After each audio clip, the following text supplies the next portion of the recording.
Dans le cadre de la table ronde sur l'économie circulaire dans le secteur du bâtiment qui nous réunit ce matin, nous accueillons M. Jacques Vernier, président de la commission des filières de responsabilité élargie des producteurs, Mme Yolaine Paufichet, membre du Conseil national de l'Ordre des architectes, M. Franck Perrault, président du Conseil des professions de la Fédération française du bâtiment. Je salue la présidente du groupe d'études économie circulaire, notre collègue Martha de Cidrac, ainsi que l'ensemble des membres de ce groupe d'études qui nous ont opportunément proposé la tenue de cette table ronde qui permettra notamment à notre commission de tirer un bilan de la loi relative à la lutte contre le gaspillage et à l'économie circulaire. Je vais prendre celui-là parce que celui-là, il y a résonance. Promulguée en février 2000 et dite loi AGEC. À l'origine de 15% du total des déchets produits en France, le secteur du bâtiment est, après celui des travaux publics, une des principales sources de déchets dans notre pays. Ce secteur occupe à ce titre une place stratégique dans notre politique d'économie circulaire. Depuis la loi de transition énergétique de 2015, le bâtiment et les travaux publics font ainsi l'objet de cibles spécifiques. D'une part, ce secteur est identifié par la loi comme contributeur à l'objectif de réduction de 5% des quantités de déchets d'activité économique en 2030 par rapport à 2010. D'autre part et surtout, le législateur de 2015 avait prévu une valorisation sous forme de matière de 70% des déchets du bâtiment et des travaux publics en 2020. Selon les travaux préparatoires de la loi AGEC, le taux de valorisation matière des déchets du secteur du bâtiment n'atteignait pourtant que 54% en 2019, soit 16 points de moins que l'objectif qui lui était assigné.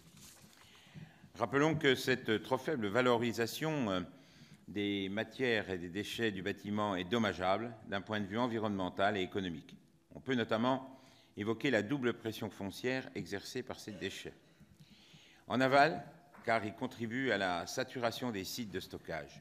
En amont, car l'absence de circularité induit l'ouverture de nouveaux sites d'extraction de matériaux.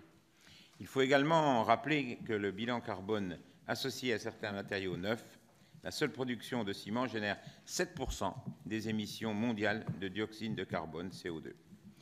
Autre élément de contexte qui avait nourri les travaux préparatoires de la loi AGEC, la multiplication des dépôts sauvages, alimentés notamment par les déchets du bâtiment. Pour répondre à ces défis, plusieurs solutions ont été apportées par la loi AGEC. Le principal levier est évidemment la mise en place d'une filière de responsabilité élargie du producteur pour les produits et les matériaux de construction du secteur du bâtiment. Je rappelle les quelques missions que le législateur a confiées aux éco-organismes en charge de l'organisation de cette filière REP. Le développement du réemploi, de la réutilisation et du recyclage de ces déchets par l'instauration d'objectifs contraignants inscrits dans le cahier des charges des éco-organismes. Le principe d'une reprise sans frais de ces déchets lorsqu'ils font l'objet d'une collecte séparée, l'instauration d'un maillage territorial des points de collecte afin que chaque artisan soit en mesure de trouver à proximité une solution de reprise de ces déchets. Parmi les autres mesures introduites par la loi AGEC affectant directement le secteur du bâtiment, on peut également citer l'amélioration du diagnostic déchets et notamment son extension aux opérations de démolition ou de réhabilitation significative, ou encore l'amélioration de la traçabilité des déchets du bâtiment dans les devis de construction et les devis de démolition. Malheureusement, la mise en œuvre de ces avancées prend du retard. La date d'entrée en vigueur de la filière REP, fixée par le législateur au 1er janvier 2022, a par exemple été repoussée au 1er janvier 2023. Les pouvoirs publics ont justifié ce retard par la crise sanitaire et la situation actuelle de tension sur l'approvisionnement pour certaines matières premières de construction. Des motifs qui, aussi légitimes soient-ils, ne doivent pas cacher la lenteur initiale des travaux préparatoires. Notre commission est consciente des difficultés inhérentes au lancement de ce qui est amené à devenir la plus grande filière REP. Toutefois, la filière devra se construire en avançant. On ne peut continuellement reculer pour mieux sauter. Cette table ronde doit donc nous permettre de faire un bilan d'étape de la mise en œuvre de la loi AGEC et des difficultés d'application qui persistent. J'espère qu'elle ouvrira également des perspectives en matière de réemploi, en matière de réutilisation notamment. Nous devons Et nous pouvons faire beaucoup mieux dans un contexte géopolitique qui nous pousse à réduire notre dépendance à certaines matières premières. Monsieur Vernier, je vous cède la parole. Merci, monsieur. Et sénateur, oui, donc je suis président de la commission dite interfilière de responsabilité élargie des producteurs. Vous savez qu'il existait jusqu'à la loi AGEC une douzaine de filières. La première, historiquement, avait été celle des emballages il y a une trentaine d'années. Et puis, petit à petit, ça s'est étendu aux textiles, aux meubles, aux déchets électriques, etc. etc. La loi AGEC a rajouté d'ailleurs une dizaine de filières REP supplémentaires aux 12 qui préexistaient. Et parmi cette dizaine, il y a donc la REP bâtiment. Alors la REP bâtiment, qui donc va obliger, comme toutes les filières REP, aux producteurs de matériaux de construction de prendre en charge, in fine, les déchets qui résultent soit de la construction, soit de la démolition, de prendre en charge techniquement et financièrement. C'est ça la notion de responsabilité élargie des producteurs, élargie à la fin de vie des produits. Cette REP, effectivement, comme vous l'avez dit, Monsieur le Président, elle est importante. Elle est importante d'abord quantitativement, puisque, je crois que vous l'avez dit, quantitativement, le volume des déchets du bâtiment, un peu plus de 40 millions de tonnes, est égal à lui seul à la totalité de nos déchets ménagers. On a à peu près un peu plus de 40 millions de tonnes de déchets ménagers en France et on a 42, 45, enfin les estimations varient un peu, millions de tonnes de déchets du bâtiment. Donc c'est une grosse affaire, quantitativement. Et qualitativement, c'est aussi une affaire importante. Parce que certains... Ah oui, je précise, quand je dis déchets du bâtiment, 45 millions de tonnes, je dis bien déchets du bâtiment, pas du BTP, pas du BTP, du bâtiment, pas des travaux publics. OK, non, ça c'est important. Travaux publics, il y en a beaucoup plus. Hein. Voilà. Donc, qualitativement, c'est aussi une affaire importante parce que le destin actuel des déchets du bâtiment n'est pas très correct.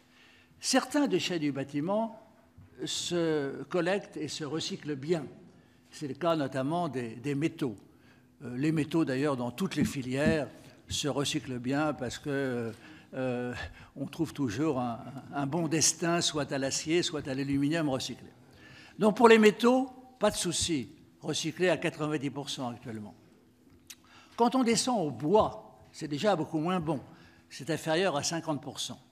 Et quand on descend à d'autres matériaux, comme le plastique, comme le plâtre dans le bâtiment, et même comme le verre, on descend à des taux de recyclage qui sont inférieurs à 20% et même à 5% pour le verre. Bon. Donc on voit que la situation est inégale pour les matériaux, mais qu'en dehors des métaux, le destin des matériaux du bâtiment n'est pas bon. Alors, l'idée, c'est pour mieux collecter tous ces déchets du bâtiment, qui pour certains d'entre eux, comme l'a dit le Président, vont dans des décharges sauvages. Il n'y a pas que le déchet du bâtiment dans les décharges sauvages. Ne me faites pas dire ce que je n'ai pas dit. Il n'y a pas que ça, mais il y a des déchets du bâtiment dans les décharges sauvages. Il y en a, mais il n'y a pas que ça. Pour donc donner un destin honorable à tous nos déchets du bâtiment, l'idée fondamentale de cette REP du bâtiment est que soit mis en place, vous l'avez dit, Monsieur le Président, un réseau maillé de points de reprise pour tous les déchets du bâtiment. Un réseau maillé dense, c'est-à-dire que l'idée est que tout détenteur de déchets du bâtiment, tout artisan, ait, sauf dans certaines zones, un point de reprise à moins de 10 km de chez lui, de telle façon que le temps pour y accéder soit le moindre possible. Donc, un réseau maillé dense. À l'échelle nationale, ça ferait entre 5 000 et 10 000 points de reprise. Et deuxièmement, dans ces points de reprise, pour peu que les déchets aient été quand même préalablement un peu triés, pour peu qu'ils aient été triés, dans ces points de reprise, les déchets du bâtiment seront accueillis sans frais. Alors qu'aujourd'hui, quand un détenteur, quand une entreprise qui détient des déchets du bâtiment veut les confier à une déchetterie professionnelle, etc., évidemment, il doit payer pour accueillir ces déchets. Donc, reprise sans frais. Reprise sans frais. Ces points de reprise, ce réseau maillet de points de reprise, plusieurs milliers en France, serait quoi en pratique? Soit des déchetteries publiques pour les collectivités qui le souhaiteront, rien n'est obligatoire pour elles, donc c'est facultatif, si elles le souhaitent, elles accueillent, si elles ne le souhaitent pas, elles n'accueillent pas. Ça peut être des déchetteries professionnelles, dédiées aux déchets du bâtiment, et troisièmement, ça peut être des points de reprise chez les distributeurs de matériaux de construction, car la loi oblige les distributeurs de matériaux de construction, en tout cas au-delà d'une certaine surface de vente, à avoir aussi un point de reprise des déchets par devers eux. Dernière chose, dernière information, et je m'en tiendrai là, dans ces points de reprise, dans tous les points de reprise du réseau maillé, tous les déchets doivent être accueillis. Ça peut être le ciment, ça peut être le béton, ça peut être le bois, ça peut être le plâtre, de telle façon qu'un artisan, qu'un détenteur n'ait pas à aller dans un point pour s'il s'agit de gravats, dans un autre point s'il s'agit de bois, etc., etc. Donc le principe même du réseau maillé, c'est tous les déchets doivent y être accueillis. Écoutez, je m'en tiendrai là si vous voulez bien. Oui, je terminerai en disant que les producteurs donc, qui ont cette responsabilité élargie, comme vous le savez, la plupart délèguent cette responsabilité à des éco-organismes, alors qu'il est donc début octobre, 4 éco-organismes ont été agréés par l'État, 4, soit uniquement pour les déchets inertes, genre ciment, tuiles, béton, etc., soit aussi un éco-organisme pouvait se faire agréer pour les autres types de déchets, c'est-à-dire le métal, le bois, le plâtre, le plastique, etc. Bon. En tout cas, 4 éco-organismes ont été agréés à cette date pour prendre en charge cette filière de responsabilité élargie des producteurs. Voilà, je vais m'en tenir là pour l'instant, si vous voulez bien. Merci, Monsieur le Président, pour ce propos liminaire. Je vais donner la parole à Madame Paufichet. Vous avez la parole. Merci. Bonjour, Mesdames et Messieurs les sénateurs et les sénatrices. Donc, Yolène Paufichet, moi je suis architecte, fondatrice et gérante d'une SARL d'architecture et je suis également élue au Conseil national de l'Ordre des architectes. Les élus régionaux et nationaux, nous sommes 300 en France. Nous avons, lors des dernières élections présidentielles et législatives, travaillé à l'écriture d'un plaidoyer autour de l'architecture comme solution de l'habitat de nos villes et des territoires. Alors, je vous le montre, ce plaidoyer.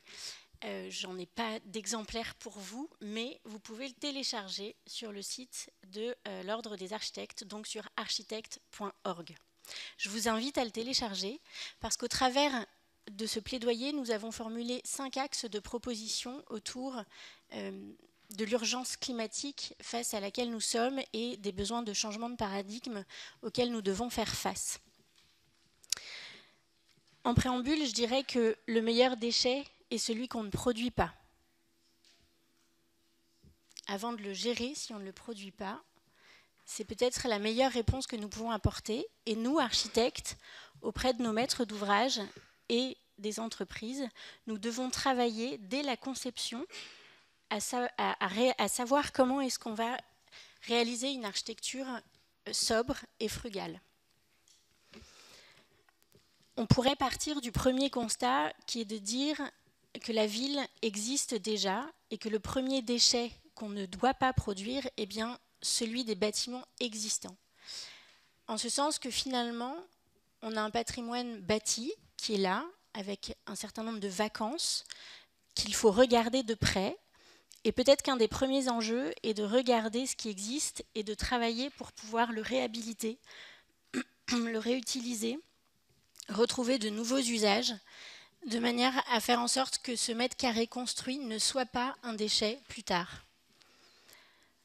Par ailleurs, en ce qui concerne l'utilisation des matériaux, évidemment, je parlais d'éco-conception tout à l'heure. La réflexion doit porter sur la manière dont on utilise des matériaux qui probablement viennent de la matière terre, et donc les matériaux biosourcés et géosourcés, qui demandent notamment moins de matière, de transformation, et qui sont renouvelables d'eux-mêmes puisqu'ils proviennent de la terre. Je pense par exemple aux matériaux type terre, bois, paille, chanvre, voilà, qui sont des matériaux qui peuvent être utilisés et qui sont facilement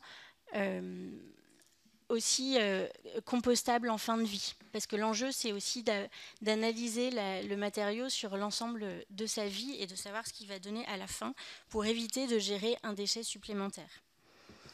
Et donc, on parle de l'architecture du circuit court et de l'architecture des 100 km. Et puis enfin, il y a la question du réemploi des matériaux. Alors, il y a de nombreuses voies qu'il faut évidemment observer sur la traçabilité des matériaux, mais peut-être déjà sur le diagnostic de ce qui existe déjà, quand l'objectif est de peut-être démolir finalement, parce qu'on n'a pas trouvé d'autres solutions à un bâtiment, c'est de référencer, de démonter, et de faire en sorte qu'on puisse réemployer ces matériaux. Cela implique évidemment une gestion de ce nouveau circuit qui est la traçabilité de ces matériaux, les stockages, les filières qui puissent permettre de redistribuer ces matières aux différentes entreprises et de aussi connaître les différentes sources qui existent. Alors il y a un certain nombre de belles initiatives qui existent déjà par des sites internet qui référencent ces matières à réemployer, mais il faut les développer et que ce soit beaucoup plus large que ce qu'on connaît déjà aujourd'hui, qui reste une initiative vraiment de petite échelle. Et enfin, en ce qui concerne la conception, peut-être que je dirais que le but, nous, dès la phase de conception du projet, que ce soit en rénovation ou en construction, c'est peut-être de penser à la démontabilité et donc la sobriété dans la manière dont on va mettre en œuvre les matériaux. Je vous donne un exemple tout simple.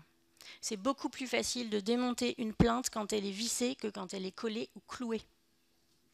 Et ce petit exemple, en fait, doit se généraliser à l'échelle du bâtiment pour pouvoir faire en sorte que nos bâtiments soient démontables pour être mieux réemployés, réutilisés. Voilà, alors il y a plein d'autres idées à développer et je répondrai plus tard à vos questions, bien évidemment. Merci. Merci. Monsieur Franck Perrault, vous avez la parole. Voilà, pardon, excusez-moi. Bonjour, messieurs, madame les sénateurs et sénatrices. Merci pour votre invitation. Donc peut-être juste en chiffres pour rappeler un petit peu déjà le secteur du bâtiment. Donc la FFB, c'est 50 000 entreprises, dont 35 000 artisans. C'est 2/3, c'est quand même 150 milliards aujourd'hui de chiffre d'affaires, le bâtiment, bien sûr sans les travaux publics. Et on représente également les 2/3 des 1 250 000 salariés, donc hors dirigeants et hors intérim. Donc nous, on se félicite de la mise en place de cette REP. Il faut savoir qu'à la Fédération française du bâtiment, on travaille depuis 1992 sur les déchets, puis il y a eu 2000, et c'est vraiment un sujet très important pour nous, qui s'est beaucoup accéléré lors de ces dernières années, avec notamment, on en a parlé, la nécessité du réemploi, l'utilisation de biosourcés. On a vu qu'avec les RE2020, les industriels ont fait des progrès spectaculaires. On ne pensait pas qu'on pouvait à ce point-là faire changer les habitudes. Et puis également, on travaille beaucoup également sur l'adaptabilité des bâtiments, comme on l'a évoqué, qu'un bâtiment puisse avoir une seconde vie et qu'il puisse accompagner les citoyens tout au long de leur vie. Donc au sujet de la REP, donc, ce qui est important pour nous, c'est bien sûr le développement du tri. On en a parlé, donc je reviendrai dessus après. Le réemploi et la réduction des dépôts sauvages qui pour nous sont une véritable concurrence déloyale, puisque souvent ce sont les entreprises les moins vertueuses qui font cela. Il y a un énorme travail qui a été fait durant cette année, donc merci d'avoir prolongé d'1 an, ça nous a permis d'échanger énormément. Alors c'est vrai que c'est pas facile, le président Verdier l'a rappelé, c'est 9 fois le volume de toute REP, on parle de 45 millions de déchets, et peut-être un prix en ordre de croisière, la REP va générer, ça va être 2,7 milliards d'euros qui vont aller sur les éco-organismes pour faciliter le tri des déchets. Voilà, donc aujourd'hui, on se félicite parce qu'il y a on a demandé qu'il y ait une certaine progressivité, notamment au niveau tarifaire, et puis la mise en place qui doit se faire progressivement. Néanmoins, on a écrit donc 2 fois avec l'ensemble de la filière, à la Première ministre, de la filière bâtiment, je parle avec nos collègues de la CAPEB, avec également les parties TP qui sont concernées par la REP. Voilà, donc on a quelques inquiétudes aujourd'hui. La première, et on était hier donc au ministère de l'écologie, la première, je crois qu'il faut bien comprendre que la REP va démarrer, mais pour le moment, rien n'a encore été contractualisé avec les déchetteries. Donc là, si j'ai un message à passer à vous, élus, c'est qu'il ne faut pas, on a déjà certains secteurs où les déchetteries publiques arrêtent de reprendre les déchets du bâtiment. Et ça, c'est catastrophique parce qu'aujourd'hui, donc cette REP va être mise en application au 1er janvier, mais pour le moment, on n'a pas de solution. Je veux dire, c'est en train de s'organiser, on nous l'a bien dit, c'est clair, les économistes viennent d'être nommés, ils n'ont pas encore contractualisé avec les déchetteries. Et comme l'a dit le président Verdier, que ça soit public, que ça soit privé, mais que ça soit également dans les points de distribution. Donc tout ça va se mettre en place, progressivement. La deuxième chose également, on a beaucoup communiqué depuis 2 ans pour vraiment que l'ensemble des entrepreneurs se sentent concernés par cette reprise des déchets et par le tri. Pour nous, c'est essentiel. Donc on leur a bien expliqué qu'en fait, ce qu'on en avait payé en amont, ensuite, il y aurait une reprise gratuite en face. Et donc pour eux, c'était quand même important. Donc on les a embarqués. Et aujourd'hui, il faut savoir, par exemple, qu'on n'a toujours pas les conditions de tri pour une reprise gratuite. On entend beaucoup de choses. Donc c'est vrai que les organismes viennent juste être nommés.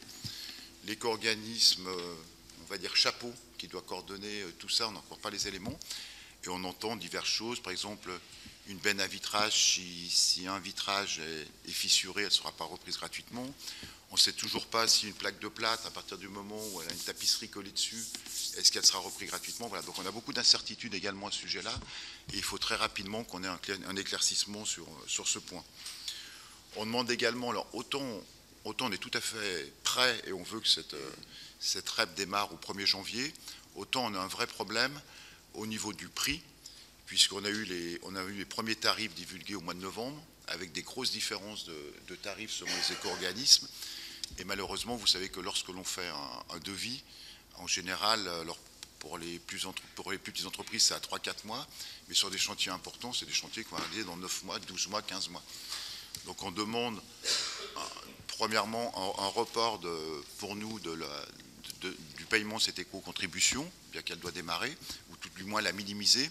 Mais surtout, ce qu'on demande, et c'est plus important, c'est que pour la suite, parce que l'on sait que pour le moment, c'est un prix relativement faible, on a bien été écouté, hein, on remercie les éco-organismes, mais très vite, elle va monter en puissance, elle va être multipliée par 4 ou 5, et donc il faut à tout prix que l'on ait les tarifs des années N+1, au moins 9 mois avant, pour pouvoir les réintégrer dans nos prix, puisque si vous voulez, il y aura un moment, et il faut bien comprendre que dans certains métiers, comme l'a dit le président Verdier, pour le moment, la reprise est pratiquement déjà gratuite sur les matériaux, etc. Ces entreprises vont payer une éco-contribution pour l'ensemble de la filière, mais ce qui est bien, il faut tous se mettre en commun.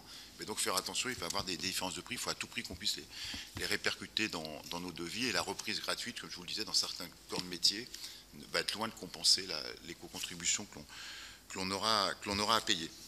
On a également, donc je vous ai parlé du tri, je vous ai parlé de la mise en place des déchetteries, et on a un sujet un peu plus technique qui nous inquiète, et c'est vraiment un des sujets, le prix et ça qui nous inquiète, c'est quelle est la définition du producteur.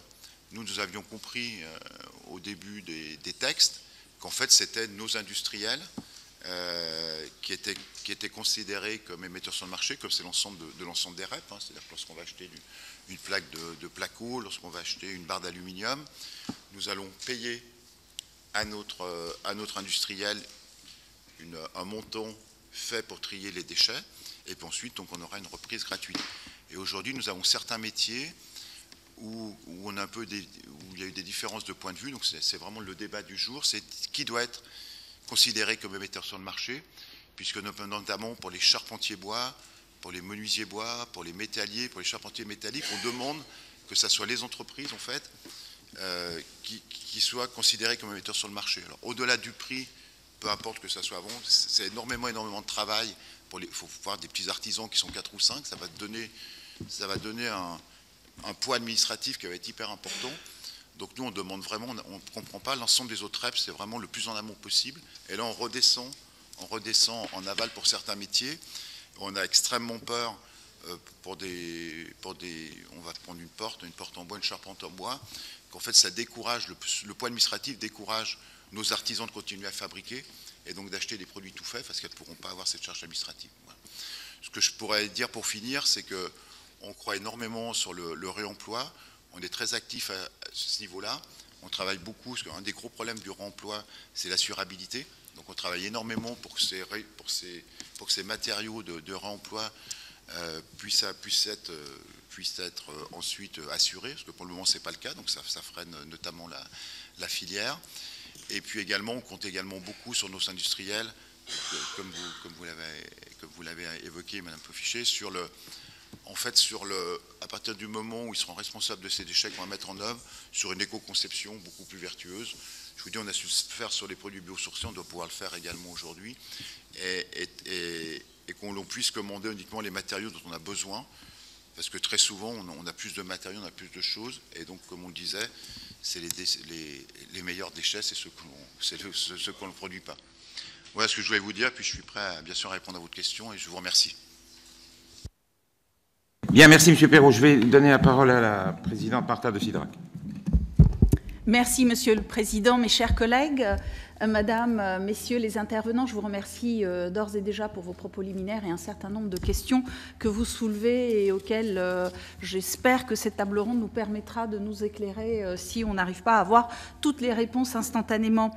Vous avez évoqué, Monsieur le Président Longeau, mais vous-même aussi, Monsieur Vernier, les 4 éco-organismes qui ont été agréés, Écominéraux, Écomaisons, Valdélia et Valobat, qui doivent se mettre maintenant, je dirais, en fonctionnement et ont été agréés pour la filière REP bâtiment, qui doit rentrer en vigueur, je le rappelle, au 1er janvier 2023, donc demain. En fait, c'est tout, c'est imminent. Et même si on ne peut que regretter le retard d'1 an par rapport à la date qui avait été fixée par le Parlement, on ne peut que se réjouir de voir l'axe de réforme le plus ambitieux de la loi AGEC devenir enfin réalité. Pour accompagner le démarrage de la filière, le gouvernement a annoncé lors des assises du BTP du 22 septembre dernier une période de tolérance jusqu'au 30 avril 2023 pour la mise en conformité des petites entreprises concernées par la REP et une démarche de sensibilisation pédagogique à cette nouvelle obligation. L'accompagnement des acteurs vous semble-t-elle suffisante? C'est ma première question. Faut-il en faire plus la matière? Je note par ailleurs que l'agrément de plusieurs éco-organismes exauce le vœu exprimé par le rapport de M. Vernier de 2018 d'une des grandes concurrences au sein des filières, vœu que je partage aussi personnellement. À cet égard, comment envisagez-vous l'articulation entre les différents éco-organismes? Les conditions sont-elles réunies pour qu'une concurrence saine et efficace permette d'améliorer les résultats de l'ensemble de la filière? Par ailleurs, dispose-t-on aujourd'hui d'une estimation du coût de la filière REP pour l'année à venir? Cette question est évidemment loin d'être anodine puisque certains acteurs ont souhaité que le coût de la REP, autrement dit le paiement des éco-contributions, vous l'avez évoqué, soit intégralement répercuté sur le client final, ce qui me semble peu avisé en cette période d'inflation. Rappelons que le principe de la responsabilité élargie du producteur est de faire porter la prévention et la gestion des déchets sur l'amont et non sur l'aval. C'est véritablement à ce prix que les pratiques pourront s'améliorer. Enfin, comme l'a rappelé le président Longeau en introduction, la question de l'économie circulaire dans le bâtiment ne se résume pas à la mise en place de la filière REP. La loi AGEC qui a prévu un autre dispositif très intéressant qui est celui de la planification et l'organisation des flux de déchets du bâtiment, le fameux diagnostic déchets. Les auditions que nous avons menées dans le cadre du groupe d'études économie circulaire du Sénat nous ont toutefois permis d'identifier des difficultés d'application actuelles ou potentielles. Nous regrettons tout d'abord le retard pris dans la publication de l'arrêté d'application. Cette situation était d'autant plus dommageable que l'application du diagnostic a déjà pris du retard avec la publication tardive des décrets, 6 mois après la date fixée par la loi. Où en sommes-nous aujourd'hui? Par ailleurs, il me semble l'absence de sanctions en cas de non-application du diagnostic pourrait inciter les acteurs de la chaîne de valeur à ne pas changer leurs pratiques. Une obligation de remise d'attestation de réalisation du diagnostic lors de la demande de permis pour les rénovations et démolitions pourrait constituer un levier incitatif fort pour les acteurs. Quel regard portez-vous sur cette piste ? Mes questions, vous l'avez compris, s'adressent à vous trois. Si vous pouviez nous éclairer, ce serait parfait. Je vous remercie. Je vous laisse la parole dans l'ordre que vous souhaitez. Merci, Monsieur le Président. Bon, je vais répondre à Martha de Cidrac et également peut-être rebondir sur ce que disait le représentant, Monsieur Perrault, de la Fédération française du bâtiment. Peut-être 3 points, parce qu'il les a évoqués. Le premier point sur lequel il a insisté et sur lequel je réinsiste, c'est la progressivité. Parce que, bon, toutes ces filières REP sont quand même assez innovantes. Et maintenant, dans toutes les nouvelles filières REP, on a le souci de la progressivité pour qu'elles soient digérables, si je puis dire, et digérées par les secteurs économiques concernés. Je vais vous en donner 2 exemples. Le fameux réseau maillé, plusieurs milliers de points. Il ne peut pas être créé comme ça d'un coup de baguette magique instantanément. Et les textes prévoient que 50% du réseau maillé devront être prêts fin 2024. Donc, vous voyez, on a du temps pour 50%. Et 100% pour fin 2026. Donc, on a vraiment une progressivité quand même assez lente de mise en œuvre du réseau maillé. De la même manière, je ne vous l'ai pas dit tout à l'heure, mais la loi a prévu que la filière REP prendrait en charge des coûts de transport. Le coût de transport, on a les fameux points de reprise du réseau maillé, mais on a un chantier. Et il y a évidemment un transport entre le chantier où a lieu la construction, la démolition, et le point de reprise.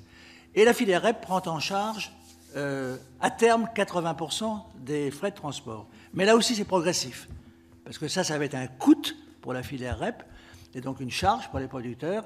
Et les textes disent que, dans un premier temps, ce sera seulement 50% des frais de transport en 2024, puis 1 ou 2 ans plus tard, les fameux 80% des frais de transport. Donc vous voyez que tout ça est mis en œuvre progressivement, ça s'étale sur 2, 3, 4 années. Voilà. Alors ça a d'ailleurs une conséquence importante, c'est que, du coup, les éco-contributions payées par les producteurs à la filière, eux aussi, vont avoir une montée en charge progressive. C'est-à-dire qu'en 2023, qui sera la première année, les éco-contributions seront relativement faibles. Alors, je vais vous donner un exemple. Dans la plupart des barèmes, ça sera, que ce soit du bois, du métal, du plastique, etc., ça sera quelque chose comme 2 centimes, 2 ou 3 centimes, cette année, en 2023, par kilo de produit. Pour une menuiserie toute faite, ça sera 60 euros pour la menuiserie toute faite. 60 centimes, 60 centimes d'euros pour la menuiserie toute faite, excusez-moi. Donc, progressivité de la mise en place qui va se traduire par une montée en charge des éco-contributions payées par les producteurs, très, très lente également. Deuxième point sur lequel je voulais rebondir sur ce qu'a dit M. Perrault, c'est qu'il vous a dit au passage que certes, il y avait 4 éco-organismes, comme vient de le rappeler Martha de Cidrac, mais qu'il y aura un organisme coordonnateur pour coiffer, enfin, pour fédérer ces 4 éco-organismes. Parce qu'on n'imagine pas que chaque éco-organisme fasse dans son coin son réseau maillé. Le réseau maillé, il sera commun aux 4 éco-organismes. De la même manière, il y aura un contrat type qui sera le contrat qui liera, par exemple, les éco-organismes aux collectivités locales en cas d'usage d'une déchetterie publique. Le contrat type entre l'éco-organisme et la collectivité locale sera un contrat type unique, imaginé par l'organisme coordonnateur des 4 éco-organismes. Donc, voilà. Alors, cet organisme coordinateur est en cours de montage, si je puis dire, puisque les textes disent que les 4 éco-organismes, une fois qu'ils ont été agréés, ont 2 mois pour mettre en place leur organisme coordinateur. Le dernier point qu'a abordé M. Perrault, il est important, effectivement. Il est important pour nous tous et nous toutes. C'est qui paye les contributions. Au fond, le producteur, c'est qui? Alors, est-ce que c'est le producteur de matériaux, de plastique, de bois, etc., ou est-ce que c'est le producteur de l'objet fini? Bon, pour être clair, une partie des professionnels du bâtiment et des fédérations professionnelles du bâtiment, et donc c'est la thèse de la FFB, hein, je vais la redire pour qu'elle soit bien claire, c'est est-ce que le menuisier qui fabrique à façon sa fenêtre ou sa porte, est-ce qu'il est considéré comme producteur? Voilà. Alors, la FFB ne l'aurait pas souhaité en disant non, il faut que ce soit seulement le producteur du matériau, le producteur de bois qui paye l'éco-contribution, et l'État a tenu à ce que ce soit le fabricant de la fenêtre. Mais ça, c'est un principe général.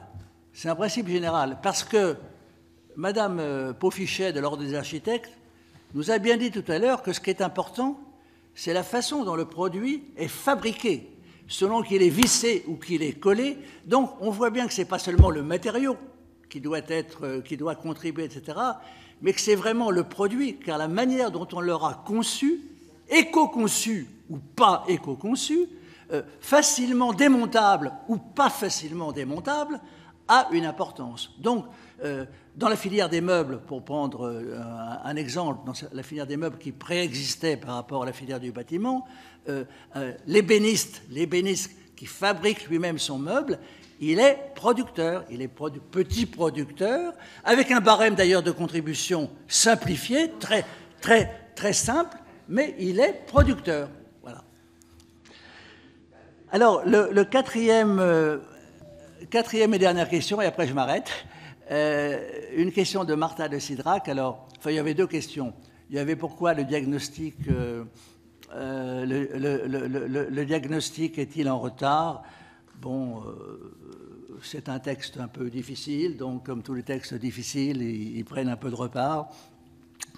Mais son autre question, l'autre question de Martha de Cidrac, c'était est-ce que c'est sain ou pas sain d'avoir 4 éco-organismes qui vont être un peu concurrents? Alors, vous savez, la concurrence a ses grandeurs et ses vicissitudes, hein, partout. La concurrence, bon, c'est bien qu'il y ait des éco-organismes concurrents qui vont peut-être gérer, chacun avec des idées innovantes, parce que derrière la collecte, on a beaucoup parlé au fond de la collecte des déchets du bâtiment, on n'a peut-être pas assez parlé, je n'ai moi-même pas assez parlé de l'aval, c'est-à-dire une fois qu'on a collecté, il faut essayer de réemployer, de recycler, etc. etc. En matière de recyclage, on peut avoir plein d'idées techniques et innovantes. Et donc, on voit bien que là, une concurrence entre les éco-organismes peut être saine. Bon.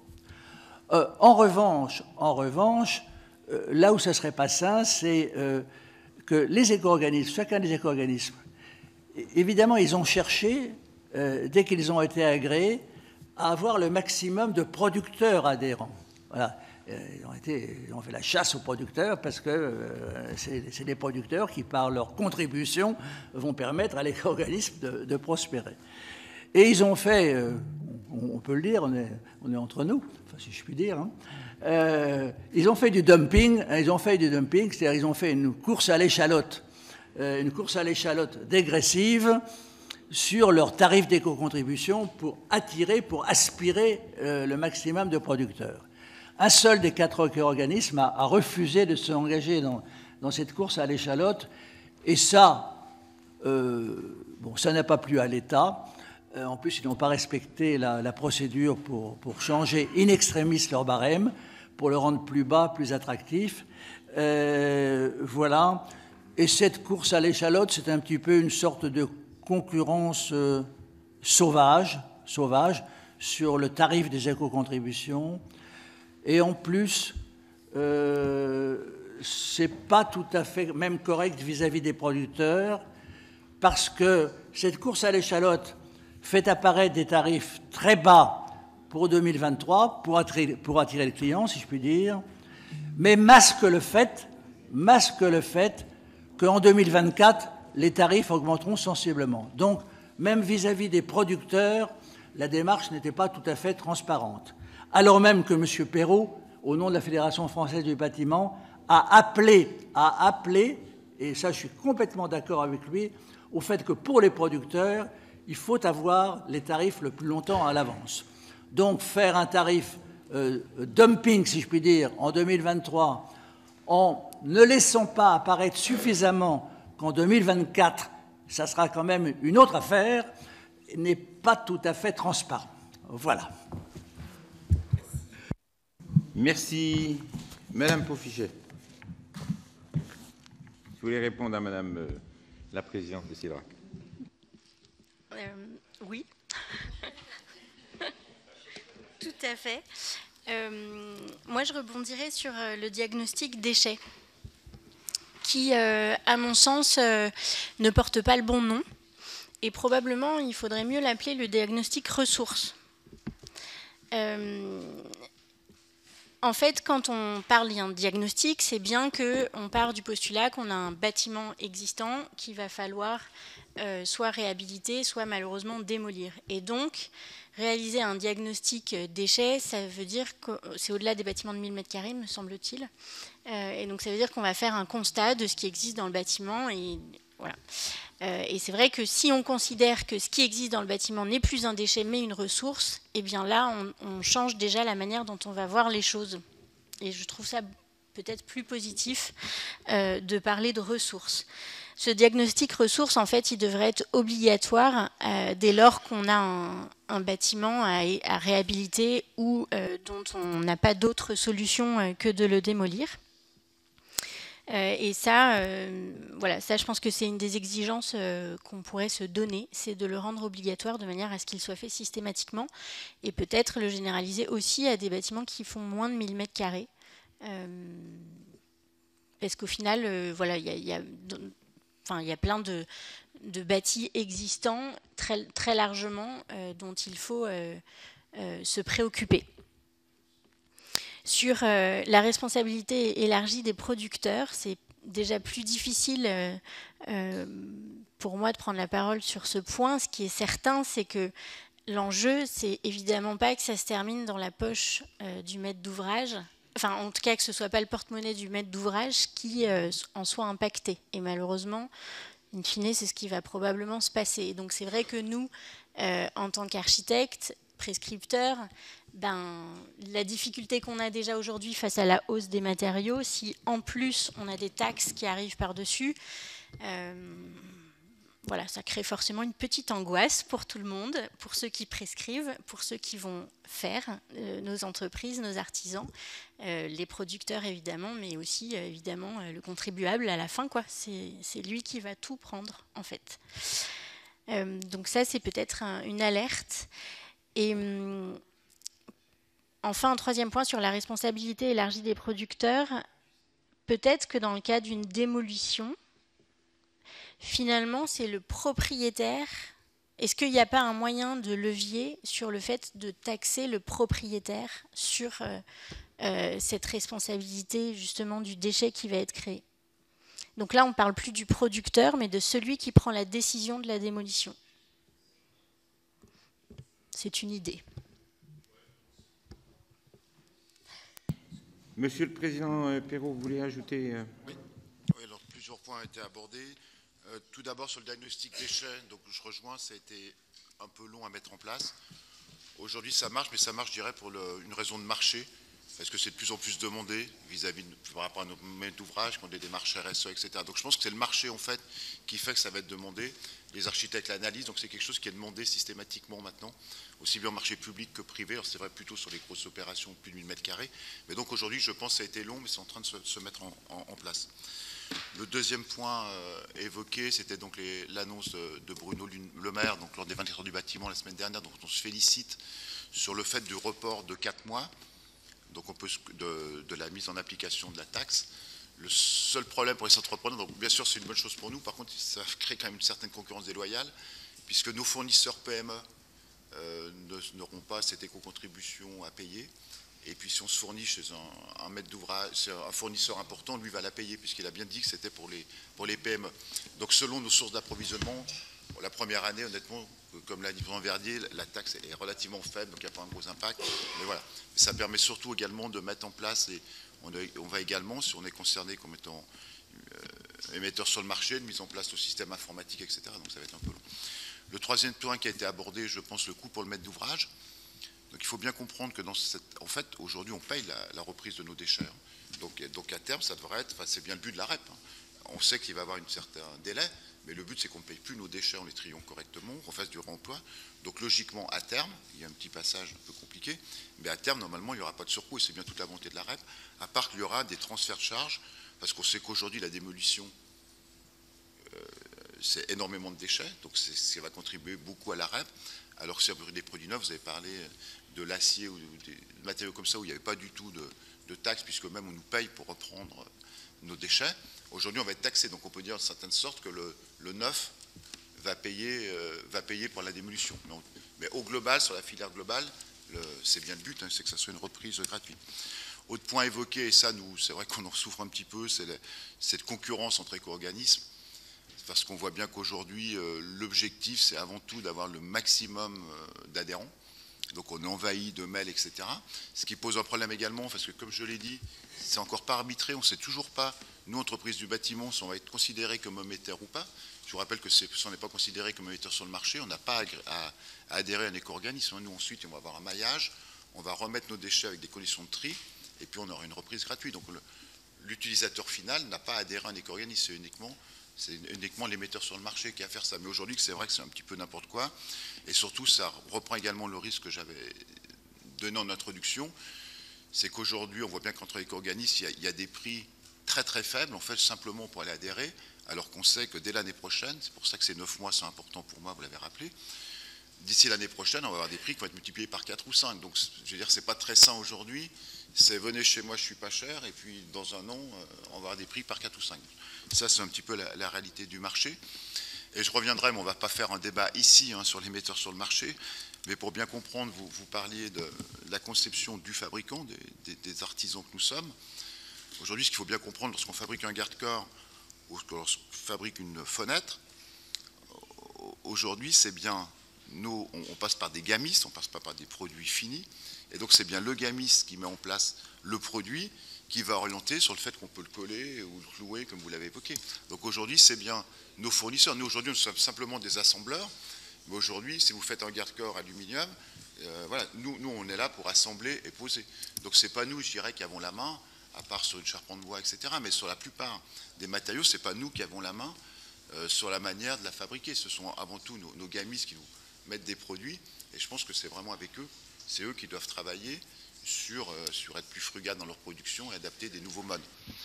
Et également, on travaille, ça on le fait également, mais j'insiste également sur ce point-là, parce que je pense que c'est important dans la JAC, c'est vraiment, tout de suite lorsqu'on fait un bâtiment, et on a un travail en faire en commun qui est fort, voir comment ce bâtiment aura une deuxième vie, troisième vie, comment le réadapter, et puis comment également, aujourd'hui c'est un sujet important, accompagner également au vieillissement de la population, quelqu'un qui a investi à 40 ans, comment déjà 60-70 ans va pouvoir réadapter son bâtiment pour qu'il ait une durée de vie, et ça va également diminuer les déchets, etc. Mais tout ça, je veux le dire, certes, on a notre mot à dire sur la conception, mais on dépend quand même de matériaux qu'on achète, qui eux ont été prévus, etc. C'était juste pour on ne va pas en débattre aujourd'hui, mais c'était ce petit bémol sur cette... Et encore une fois, nous, ce que l'on veut pour nos artisans, c'est pas le coût, ce qui paye le coût en amont, ou qu'il le paye lui, c'est complètement transparent. C'est vraiment la charge administrative qui va se faire, et on est persuadé que ça va les décourager, si on sert le lobbying industriel comme dans d'autres domaines. Le but, c'est de les décourager à continuer de faire des assemblages et d'acheter des produits finis. Voilà. On ne va pas débattre ici de ce point-là, mais je voulais insister sur ce point. Je pense que j'ai répondu à vos quatre demandes. Merci. Je vais donner la parole à Stéphane Demilly. J'ai appuyé à Didier Mandelli et à M. Gold, et puis vous répondrez aux 3 questions. Merci, Monsieur le Président. Je voudrais remercier les intervenants et puis saluer mon ancien collègue des Hauts-de-France, Monsieur le Président Vernier. J'avais plein de questions et vous avez répondu dans vos interventions respectives à certaines d'entre elles. Je voudrais revenir sur le réemploi des matériaux, puisque c'est bien sûr une piste importante. Les matériaux pesant 42 millions de tonnes, ces chiffres que moi j'avais enregistrés, donc par an de déchets. Il y a une étude récente de l'ADEME qui est d'ailleurs confirmée par ce qu'on peut voir les uns et les autres dans nos collectivités locales, qui montrait que les déchets étaient fréquemment présents dans les dépôts sauvages. Le président Perrot, vous en avez parlé dans votre intervention. Et c'est bien que la loi AGEC prévoit effectivement la mise en place de cette filière de responsabilité élargie des producteurs pour assurer la gestion des déchets. C'est bien, mais Marta de Siderac qui a fait allusion également dans ses propos, il a fallu attendre le décret d'application pour que la filière soit en vigueur. C'était le 1er janvier dernier. Après, on a dû attendre le cahier des charges qui a été soumis à consultation publique par le ministère. Et ça a été fait uniquement en mai dernier, ce qui a généré bien sûr du retard. Et la filière n'a pas pu se développer aussi rapidement que nous l'espérions. Donc ma première question, c'est pour le président Perrot. Dans le réseau maillé dont le président Vernier a parlé, est-ce qu'il y a des régions ou est-ce qu'il y a des filières professionnelles qui sont particulièrement sous-dotées pour les points d'apport? Je me tourne maintenant vers Madame Paufichet pour parler toujours du réemploi des matériaux qui doit être soutenu en amont, mais également donc, dans le présent pour remédier à la raréfaction des matières premières et répondre une fois de plus à un sujet qui nous préoccupe ici dans la Commission, qui est la réduction des émissions de CO2. Le Centre scientifique et technique du bâtiment identifie près de 30 filières de produits réemployables. Quels sont, selon vous, Madame l'architecte, les freins et les leviers techniques au déploiement de la filière de réutilisation des matériaux du bâtiment? Et pensez-vous que nous aurions dû aller un peu plus loin dans la loi AGEC? Merci, chers collègues. Je donne la parole à Didier Mandelli. Merci, Monsieur le Président. Je dois vous avouer qu'après vous avoir entendu, je ne suis pas complètement rassuré. Il y a un côté surréaliste. On est à un peu plus d'un mois, à peine, de la mise en œuvre au 1er janvier 2023, et il y a encore beaucoup d'incertitudes, et vous employez beaucoup le conditionnel.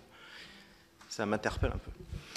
Et je pense d'ailleurs qu'il aurait été utile, Monsieur le Président, Madame la Présidente du groupe d'études, que nous puissions, avant la fin de l'année également, en complément, entendre les 4 éco-organismes, peut-être ensemble, et puis également les services de l'État, la DGPR, sur la mise en œuvre de cette REP. Moi, ce que je voudrais vous dire, c'est que j'ai saisi le ministre Béchu en juillet dernier, au travers d'un courrier. Les éco-organismes l'ont fait également à leur niveau concernant la contribution visible, qui a cours pour d'autres filières REP. Je pense des 3E, quand on achète une machine à laver, on a le montant qui apparaît de l'éco-contribution. Et nous n'aurions pas cette visibilité très claire sur la filière bâtiment. Tout le monde s'y refuse et nous n'avons pas de réponse. Donc moi, je pense que c'est un élément essentiel pour éviter l'inflation, la répercussion sur chaque montant pour chaque opérateur, qui pourrait conduire au final à avoir une contribution qui, en réalité, au final, serait facturée de façon importante, alors qu'à l'origine, elle ne représenterait pas le montant réel. Donc, moi, je voudrais avoir votre avis sur la mise en œuvre de cette contribution visible. Un dernier point qui concerne le réemploi ou la réutilisation.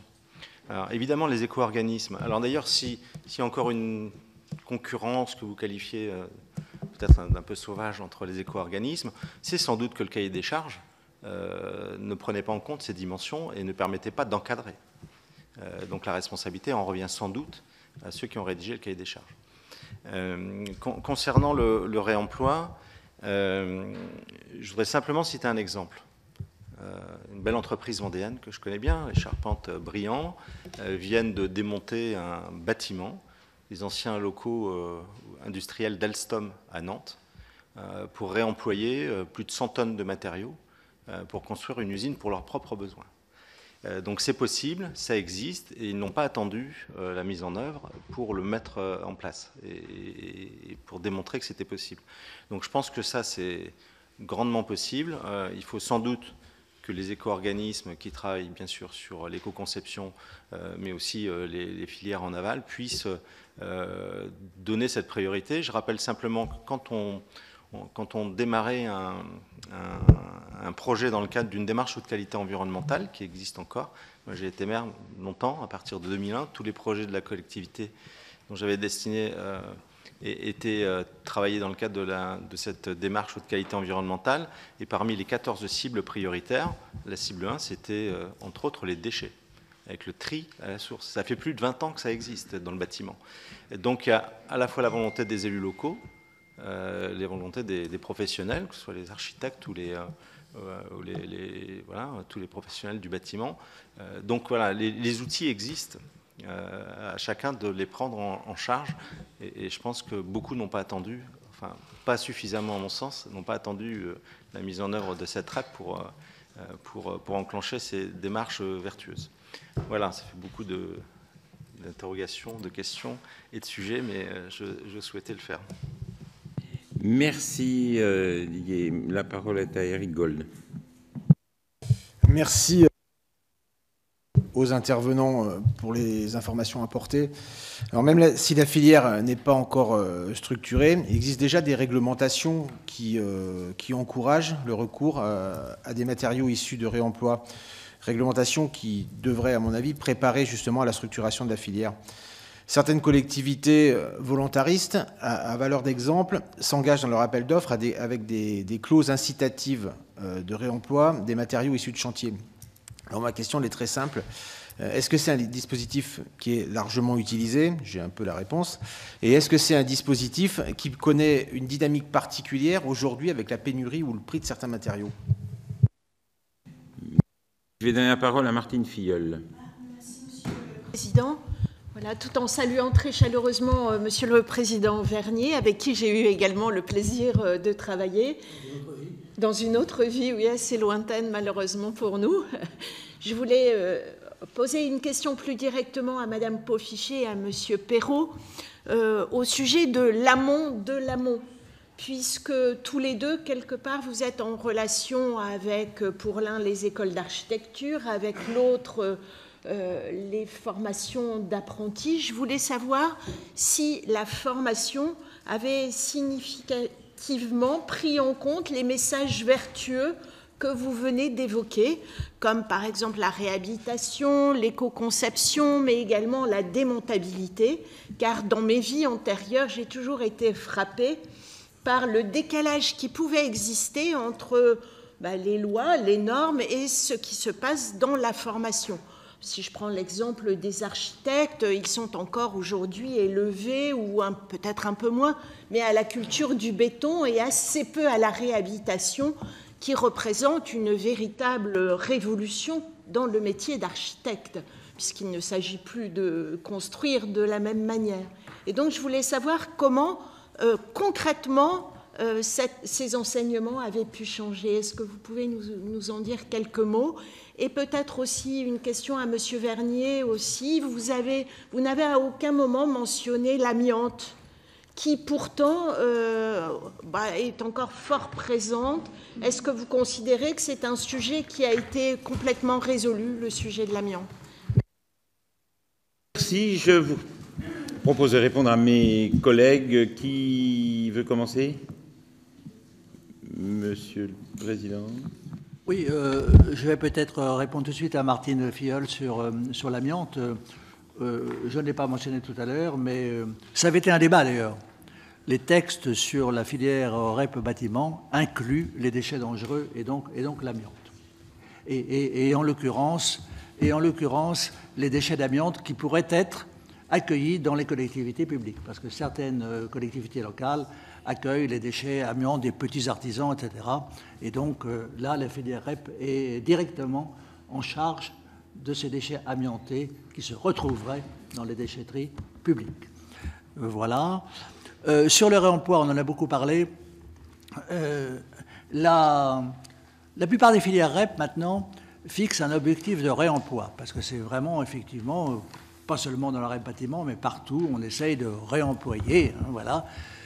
La différence entre le réemploi et le recyclage, hein, je vous le rappelle, c'est que dans le réemploi, on réemploie l'objet lui-même. Par exemple, une menuiserie redevient menuiserie, tandis que dans le recyclage, on recycle les matériaux. On va recycler le bois, le verre, le plastique, etc. Bon. Alors, c'est pas facile, le réemploi, parce qu'il faut quand même que l'objet soit suffisamment intègre encore pour être réemployé. Bon. C'est la raison pour laquelle, peut-être, les objectifs de réemploi restent assez faibles dans la REP. Hein. L'objectif de réemploi au terme de l'agrément actuel, l'agrément est prononcé pour 6 ans. Hein, pour 6 ans, il n'est que de 5%. Vous voyez, ça montre quand même que c'est difficile, hein, parce que réemployer un objet intègre, c'est pas facile. Donc l'objectif est de 5%. Mais on a partout quand même des objectifs de réemploi maintenant dans toutes les filières REP. Avant la loi AGEC, ça n'existait pas. Il n'y avait pas d'objectif. Voilà. Et la dernière chose, bon, monsieur le sénateur, je vais vous demander pardon de ce que je vais dire à l'avance. À titre personnel, je ne suis pas partisan de ce qu'on appelle la contribution visible. La contribution visible, vous avez raison, elle existe pour 2 filières actuellement. Elle existe pour les déchets électriques et pour les meubles. Et elle a été reconduite, si je puis dire, par la loi AGEC. Alors, la contribution visible, hein, c'est en fait la possibilité pour les producteurs, donc ils payent leur éco-contribution, mais en fait ils payent, mais après ils transmettent. C'est-à-dire que c'est pas grave, vous avez payé, mais de toute façon, vous pouvez facturer ça, un peu comme la TVA, quoi. Vous pouvez facturer ça au suivant, puis au suivant, puis au suivant, et finalement, ça se retrouve, après avoir été transmis voilà, du producteur au grossiste, du grossiste au détaillant, ça se retrouve sur la facture du consommateur de manière visible. Bon. D'accord. Alors, à titre personnel, hein, excusez-moi, mais c'est vous qui avez lancé le débat, hein, je ne suis pas partisan de ça, parce que vous avez quand même des producteurs. Le monde des producteurs, ce n'est pas M. Perrault qui me démentira, il est très divers. Vous avez des producteurs qui sont quand même dans le confort, etc. D'autres qui sont plus serrés. Bon.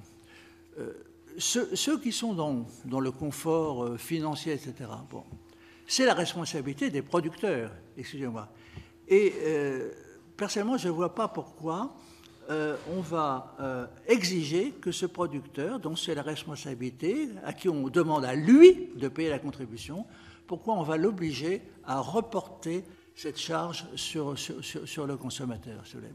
Moi, je crois que dans toute la transmission au consommateur, excusez-moi, monsieur le sénateur, c'est un peu la déresponsabilisation du producteur, puisque, à la limite, un producteur pourrait dire, bon, de toute façon, je peux transmettre mon éco-contribution au consommateur final, donc, en définitive, bon, je ne suis plus responsable, je ne vois pas pourquoi je me lancerai dans l'éco-conception de mes produits, puisque de toute façon, ce n'est pas moi qui paye. Bon, donc, vous voyez, il y a, excusez-moi, mais vous avez lancé le débat, monsieur le sénateur, donc il y a débat. Ne vous excusez pas, j'ai mon opinion, vous avez la vôtre. Et moi, je pense que quoi qu'il en soit, c'est toujours le consommateur ou l'usager qui paye. Et donc, quand on intègre une charge supplémentaire à un producteur, il la répercute, sinon il rogne sur sa marge. Donc, et je pense que c'est systématique et c'est vrai dans tous les domaines, dans celui-ci comme dans d'autres. Et l'avantage de la contribution visible, désolé de reprendre la parole, hein, si le président m'y autorise, mais c'est qu'au moins c'est transparent et qu'il ne peut pas y avoir. Parce que quand vous intégrez une charge, vous la répercutez au suivant et le suivant la répercute au suivant sans transparence, eh bien à chaque fois on y rajoute une petite marge, un petit bout de TVA, etc., etc. Et au final, la contribution payée par le consommateur est largement supérieure à l'origine. Et c'est faire un mauvais procès, à mon sens, ou un procès d'intention au producteur de considérer que le fait de payer une contribution qui serait visible le dédouanerait ou le déresponsabiliserait. Et voilà un débat intéressant. Voilà. À reprendre. Vous avez été interrogé aussi par des collègues. Vous voulez répondre? Merci. Ouais. Je vais commencer par répondre à madame sur la question de la formation. Je suis par ailleurs enseignante en école d'architecture. Donc ça tombe bien parce que je peux témoigner de ce que j'y ai fait déjà la semaine dernière et du cours que je vais donner demain. en 5e année. Donc effectivement, ces notions de nouvelles manières de voir l'architecture, plus comme uniquement de la construction neuve, mais bien comme la réhabilitation, l'extension, travailler sur l'existant et même la rénovation énergétique aujourd'hui, sont des sujets évidemment que nous abordons avec les étudiants. Alors c'est pas toujours évident d'avoir une répercussion chez eux. Et donc en effet, tout le volet écologie, responsabilité demande un peu de temps et de pédagogie pour bien les sensibiliser à cette question-là. Et j'avais un étudiant qui, en ayant présenté tous les différents types de constructions biosourcées, géosourcées, de la structure bois tout simplement, m'a posé la question de savoir s'il fallait attendre que ces méthodes soient bien mises en place pour pouvoir s'y mettre. Évidemment, je lui ai répondu non. Si on attend tout le monde, si tout le monde s'attend, on n'y arrivera jamais. Donc en effet, il faut y aller. Il faut être conscient qu'il y a des pionniers et qu'il faut les suivre. Et que toutes ces méthodes et cette manière de faire de l'architecture, de concevoir différemment en ayant conscience de l'environnement, de ce qui existe déjà, du contexte et de limiter les systèmes, en fait, de nous rendre plus autonomes. Évidemment, ça doit être intégré dans les écoles d'architecture, ça l'est sûrement pas assez, mais en tout cas, c'est en train d'arriver, en effet, sur les bancs de l'école. Et donc, à ce titre, dans notre plaidoyer et dans nos réflexions, on a évidemment parlé de la formation, pour favoriser la formation et les savoir-faire de nouvelles filières.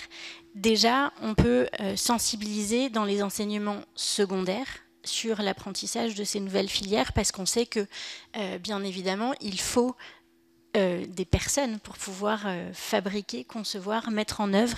Et donc, on a déjà une sensibilisation à faire de nos futurs artisans et compagnons. Par ailleurs, il faut évidemment financer la formation des acteurs, que ce soit architectes, artisans, bureaux d'études, etc. Simuler la R&D, la recherche et développement au sein notamment des agences d'architecture. Bien entendu, ça nous permet aussi d'aller vers des manières d'innover. Et puis enfin, évidemment, renforcer le budget des écoles d'architecture pour pouvoir intégrer ces notions de nouvelles filières d'éco-construction et de notions de matériaux biosourcés. Voilà, donc en tout cas, je penserai à vous demain quand je serai devant mes étudiants. Merci. Monsieur Perrault. Je vais essayer de répondre aux différentes questions. Tout d'abord, la première sur le maillage. Donc on voit bien que pour le réemploi, aujourd'hui on part d'une feuille blanche. On l'a vraiment dit, aujourd'hui on ne sait pas comment les organismes vont s'organiser ensuite pour le réemploi, etc. Donc ça va répondre également aux autres questions qui ont été posées, et notamment l'expérience avec Roger Briand, avec qui on est très en avance. Donc la filière acier. En fait, un des gros problèmes du réemploi aujourd'hui, je pense qu'il faut qu'on prenne, nous, notre destin en main, les différentes filières et les organismes.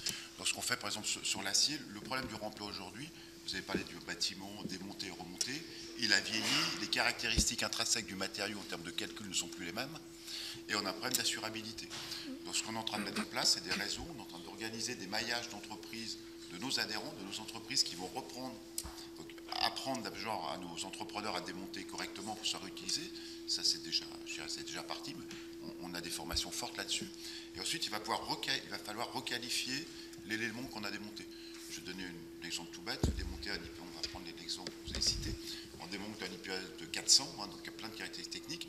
Peut-être qu'il va falloir le dégrader en IPA 300 pour ses caractéristiques. Donc il faut qu'un labo, donc c'est ce qu'on est en train de mettre en place, un labo va venir ce matériel, il est OK avec telle performance. On est également en train de mettre des plateformes pour éventuellement pouvoir retravailler ce même matériau pour lui donner des caractéristiques pour l'améliorer.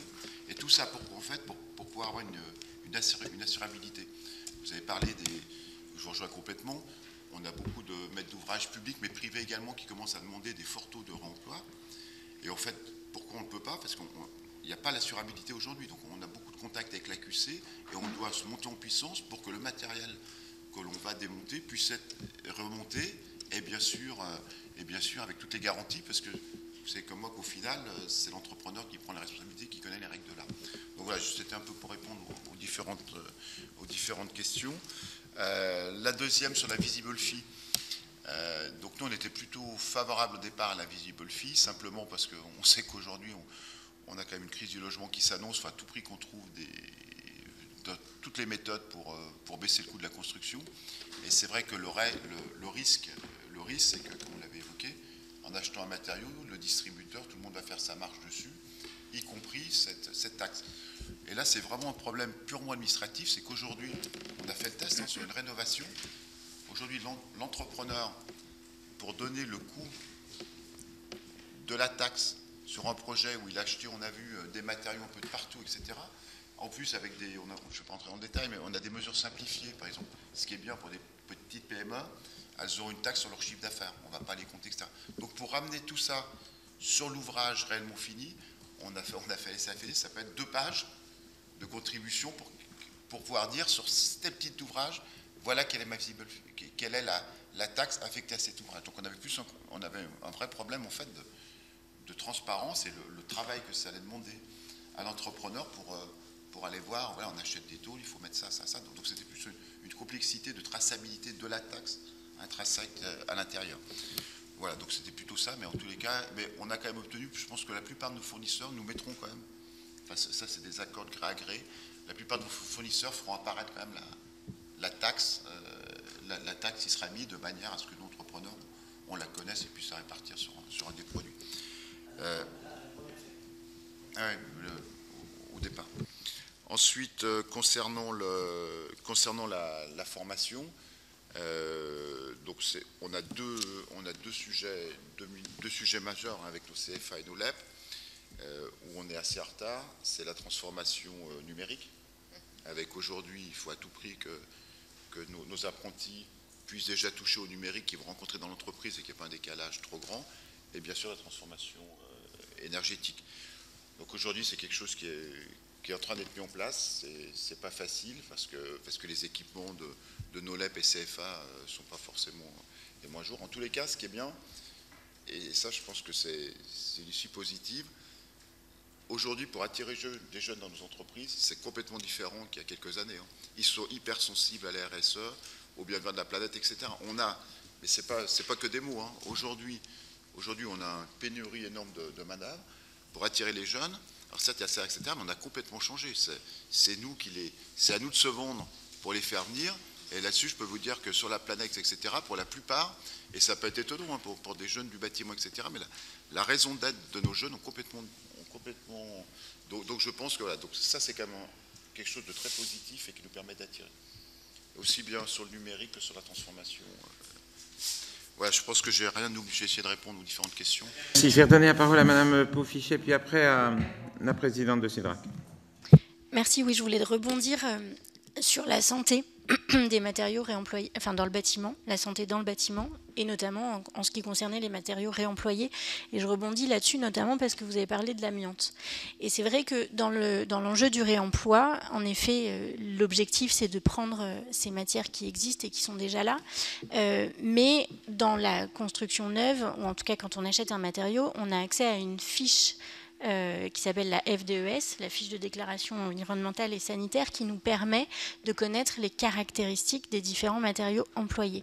Quand on parle de réemploi, en fait, cette FDES, elle n'existe pas a priori, ou en tout cas le matériau a vécu, et donc du coup on n'a pas de référence. Donc il y a cette question d'assurabilité que vous avez évoquée tout à l'heure sur la question de la pérennité du matériau, mais il y a aussi la question de l'enjeu de la santé de ce matériau. Est-ce que le matériau est sain ou pas? Il faut savoir que les COV, les composés organiques volants, peuvent émettre soit sur des périodes courtes, soit sur des périodes très longues. Donc c'est pas parce que le matériau est là depuis 20 ans qu'il n'émet plus. Et probablement qu'aujourd'hui, le matériau qu'on fabrique est plus performant d'un point de vue de la santé que celui qui a été fait il y a 20 ans. Donc il y a aussi une notion dans les freins que je voulais soulever sur la question de la santé qui est difficilement jaugeable et sur lequel il faudrait probablement se pencher de manière très importante, parce qu'en effet, la santé dans le bâtiment est un enjeu primordial, parce que nous vivons tous dans nos bâtiments et que du coup, la santé est un point évidemment essentiel. Merci. Je donne la parole à Madame de CIDRAC et puis à Madame Préville après. Oui, merci Président. En fait, je vous remercie de toutes les réponses que vous avez apportées, d'ailleurs qui pour certaines ne sont pas complètes. Ce n'est pas du tout une critique de ma part, mais ça révèle bien la complexité du sujet ça a été rappelé par notre collègue Mandelli. En effet, puisque vous vous souvenez, lorsque le Parlement a promulgué, lorsque la loi a été promulguée, la mise en place de cette REP, c'était au 1er janvier 2022. On l'a reporté d'un an pour des questions aussi de complexité de mise en œuvre. Aujourd'hui, on a eu une annonce, récemment une annonce de Madame la Première ministre parlant donc du 30 avril pour laisser toute cette articulation se mettre encore mieux en place. Moi, personnellement, je pense qu'il est temps. Il est temps qu'on avance. On comprend bien qu'il y a encore des points sur lesquels, selon les secteurs, selon vos différentes, parties prenantes, il y a encore des choses à articuler et à mettre en place. Mais il me semble quand même que le sujet est largement dégrossi et je pense que maintenant, on peut véritablement se mettre en place. J'entends, Monsieur Perrault, un certain nombre d'inquiétudes que vous avez partagées avec nous. C'est normal, c'est logique, mais on va avancer tous ensemble. J'entends aussi le sujet de l'assurabilité, puisque effectivement, même pour les prescripteurs que sont par exemple les architectes et les maîtres d'œuvre, il y a un sujet d'assurance, il y a un sujet de savoir ce que la norme nous autorise ou pas pour telle ou telle prescription. Donc, mais là aussi, je crois qu'on va pouvoir trouver des solutions. Et moi, je retiens aussi votre suggestion entre diagnostic déchets et diagnostic ressources, parce que la sémantique peut être intéressante à retenir. Ça envoie un message plutôt positif qu'un message négatif. Donc, on peut se saisir, je dis ça sous avec l'accord de Jacques Vernier. Je pense que c'est une sémantique, effectivement, dont on peut se saisir aussi. Et pour rebondir aussi sur les suggestions par rapport au groupe d'études économie circulaire, oui, on aura d'autres auditions qui sont prévues. Mais ce que je retiens surtout, c'est le suivi. On va, je pense, avoir à se reparler, à retravailler ensemble de manière à être sûr qu'entre maintenant et la mise en place effective, que tout soit le mieux préparé possible. Donc moi, je vous remercie pour vos interventions, vos explications, et puis je vous dis à très vite. Madame Préville. Merci, Monsieur le Président. Donc justement, je voulais souhaiter... Alors d'abord, je vous remercie beaucoup, évidemment, pour votre présence et puis votre écoute de nos questions. Alors justement, moi, je rebondis sur la question santé, puisque j'ai fait un rapport sur la pollution plastique et lors de mes déplacements et des nombreuses auditions que j'ai pu faire, je suis allée sur un site de recyclage de fenêtres PVC pour... rencontrer le problème des additifs qui sont dans les plastiques, qui sont interdits en cours de route parce qu'on sait qu'ils sont relargués et on constate des effets sur la santé. Donc, comment envisagez-vous cette problématique en fait des matériaux et notamment des matériaux plastiques dont on découvre au fur et à mesure qu'ils sont évidemment dangereux pour notre santé et l'environnement au fur et à mesure. Donc, dans les fenêtres PVC, c'était du plomb, qui est maintenant interdit par l'Europe, ce qui posait problème aux recycleurs de ces fenêtres et qui disaient qu'ils ne pourraient plus les recycler de la même façon puisque celles qu'ils recevaient contenaient du plomb. Je rappelle aussi que dans les sols plastiques, il y a des phtalates qui sont relargués en permanence dès le début de leur fabrication et qu'un sol en plastique est rendu plus souple par les phtalates qu'il contient, il peut en contenir beaucoup. Ce sont des perturbateurs endocriniens et on en installe encore maintenant.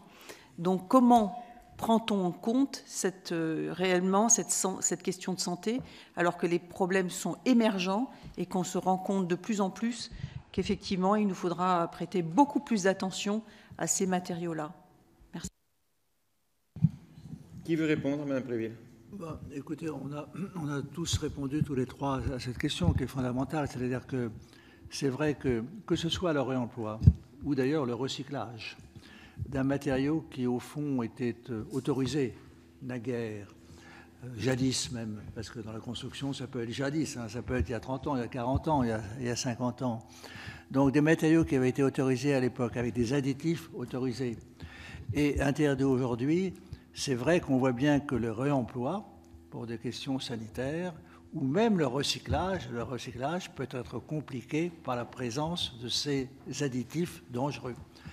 Voilà, et c'est pour le remploi, c'est sûr, mais même pour le recyclage, un défi technique que de faire en sorte que le recyclage des matériaux puisse, au passage, éliminer ces substances dangereuses. Oui, peut-être pour rebondir encore une fois sur la santé. Moi, j'ai assisté début novembre au CAUE 14 à un colloque sur bâtir la santé durable.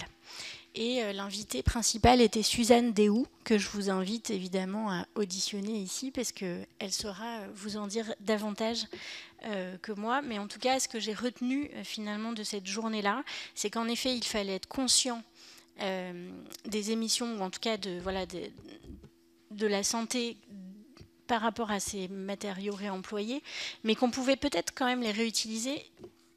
Cela dépendait de la manière dont on les mettait en œuvre. C'est-à-dire que, par exemple, une poutre qui contient des éléments nocifs, si elle est coffrée, en fait, elle n'émane plus, et donc, du coup, on sait utiliser quand même ce matériau-là. Donc, il faut juste être conscient de la caractéristique de chacun des matériaux et, du coup, envisager de quelle manière on va les mettre en œuvre. Voilà. Et ça, c'est effectivement aussi notre travail en tant qu'architecte, de penser à cela.